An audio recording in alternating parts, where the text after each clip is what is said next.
ஒரு பெண்மணி என்ன பார்த்தா யூடியூப்ல ஒல்லியா இருந்தாங்க, மஞ்சள் கலர் புடவை உடுத்திட்டு. எந்திரிச்சு நடக்க முடியாத வயது முதிர்ந்த பல பேஷண்ட்டை அவங்க கையால எடுத்து அவங்களுக்கான எல்லா பணிவிடைகளையும் செய்து அதுல வரக்கூடிய வருமானத்தை வச்சு ஏழைகளுக்கு உணவாக்கி பொது இடத்துல அதை கொடுக்குறாங்க. இந்த மாதிரி உயர்ந்த தாய் இந்த தேசத்துல வாழதாங்க செய்றாங்க.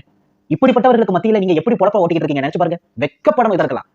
ரொம்ப மோசம், ரொம்ப ரொம்ப மோசம். ஆண்கள்ல இருந்து பெண் காத்து கருப்பு கலையா இருக்கட்டும், இந்த கண்டார ஒளி காத்தியா இருக்கட்டும், இல்ல இந்த சிக்கந்தரா இருக்கட்டும், பெண்கள் தான் இல்ல ஆண்களும் லோக்கலா இருக்கீங்க. ஏன்னா சம்பாதிக்கணுங்கிற ஒத்த ஆசைக்காக இப்படி எல்லாம் வாழணுமா? நான் எதுக்காக இந்த வீடியோ போடுறேன் தெரியுமா? இவங்கள மாதிரி வரணும்னு இவங்க கூட நான் சொன்ன எனக்கு தெரிஞ்ச ஒருத்தர் திவ்யா கல்யாணத்துக்கு கால் பண்ணி நான் நீ லவ்வரா நடிக்கிற மாதிரி ஒரு வீடியோ போடுன்னு சொல்லி அது மூலமா வியூஸ் எதிர்பார்க்கறாங்க இல்லையா? இதெல்லாம் அசிங்கங்க. அவரும் இந்த வீடியோ பாப்பார் கண்டிப்பா. என் வீடியோ 100 பேர் பாப்பாங்களா? அதெல்லாம் தெரியாது. ஆனா கண்டிப்பா அவர் பாப்பார். அவையும் சேர்த்து தான் கேட்கிறேன். இதெல்லாம் ஒரு பொழப்பா? இதெல்லாம் ஒரு பொழப்பா? இப்படி எல்லாம் ஒரு வாழ்வு வாழணுமா? எனக்கு புரியல. சாகசம் பண்ணுங்க. சாகசம் பண்ணுங்க. உங்களுக்குள்ள ஒரு திறமை இருக்கும். பாடுறது ஒரு திறமை இருக்கும், பேசுறது ஒரு திறமை இருக்கும்.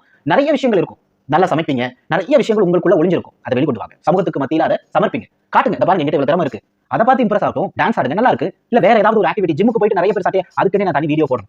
ஆல்ரெடி போட்டிருக்கேன். பட் இன்னொரு வீடியோ அதுக்குன்னு போடுவேன். ஆனா அது ஒரு லிமிட்டா இருந்தா நல்லா இருக்கும். அதை விட்டு வெளியே வரும்போது அது எப்படி எல்லாம் மாறுதுன்னு பத்தி நான் ஒரு வீடியோல சொல்றேன். சரியா? சரி அது ஒரு ஒழுக்கமான ஒரு வேலைக்குள்ள தான் வரும். இப்படி எல்லாம் பேசு.